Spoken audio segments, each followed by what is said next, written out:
Life in Australia has been so busy lately. Dear Diary, na-miss niyo ba si Bisco? Ayan nga't umagang-umaga ay sumisilip na naman siya sa may bintana. The past few days ni hindi ko mahawakan ng cellphone ko sa sobrang kabisihan namin sa wedding preparations. Ngayong araw, wala kaming schedule kaya meron akong time na ipagluto si Jacob ng pagkain. Nadala ko yan sa bahay nila pagkatapos kong i-prepare. Dahil Pinoy ang mapapangasawa niya, syempre hindi mawawala ang kanin at kamatis. Anyway, fast forward, pagkatapos kong ibigay yung pagkain niya sa kabilang bahay, ito't kaharap ko na naman ang laptop ko. Kung nasa ibang bansa kagaya ko o OFW ka, matutuwa ka dito sa ginagawa ko. Pero bago yan, agpablad tayo mampay tibalato. Tagal bago lumampot yan, kaya sinalang ko na habang may ginagawa. Anyway, alam nyo ba yung Tinbo? Na-explain ko na sa mga dating vlogs ko itong website na ito. Marami silang iba't ibang services para sa mga Pinoy abroad. Basta don't forget to register sa www.tinbo.ph para magamit ito. Pwede mong padalhan ng pamilya mo sa Pinas ng Jollibee e-vouchers, yun na rin e-vouchers ng Shopee at Lazada. Bukod sa bida ang saya, mapapa-add to cart mo pa sila. This time, merong regalo ang Tinbo para sa mga OFW sa iba't ibang bansa. Alam mo ba, nagamit ang Tinbo ay pwede mo nang tawagan ng OWA ng libre? Kaya kapag may problema ka ay hindi ka na mangyak-ngyak gaya ng sibuyas para lang matawagan sila. Madali lang din yung proseso. Mag-register ka lang sa www.tinbo.ph, kumuha ka ng smart virtual number mo at i-register mo ito. After that, pwede mo nang matawagan ng OWA for 5 minutes at free yun. O diba, san ka pa? Nakalaking tulong talaga neto. Maya, susubukan ko, but for now, maglinis muna tayo ng mga sliding windows. Buti na lang din talaga at napakaganda ng weather ngayon. So far, hindi pa naman ganun kainit dito sa Australia. Wan ko ba, parang wala pang nakahigit sa tindi ng summer sa Japan. Gutom na rin ako ng mga oras niyan, kaya fast forward, naluto kong tay balatong. Dahil hindi pa kami magkasama ni Jacob sa isang bahay, mag-isa ko munang kumakain. Huhu! Nung pagkatapos ko namang kumain, ay in-approve na ng Tinbo yung smart virtual number ko. Kaya ayan at sinubukan ko ng tawagan ng OWA. Dali lang siya, i-click mo lang yung emergency call to OWA.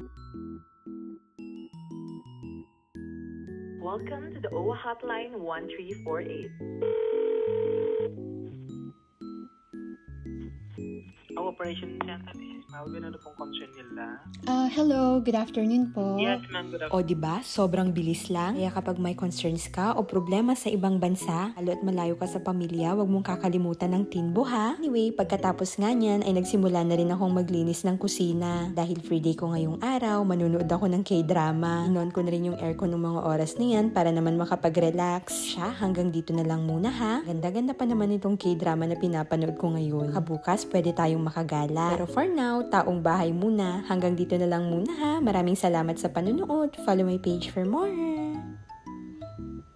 Oops, di pa pala ako tapos. I-follow nyo na rin ang TikTok at YouTube account ng Tindahan ni Bossing. Salamat sa panonood. Follow my page for more.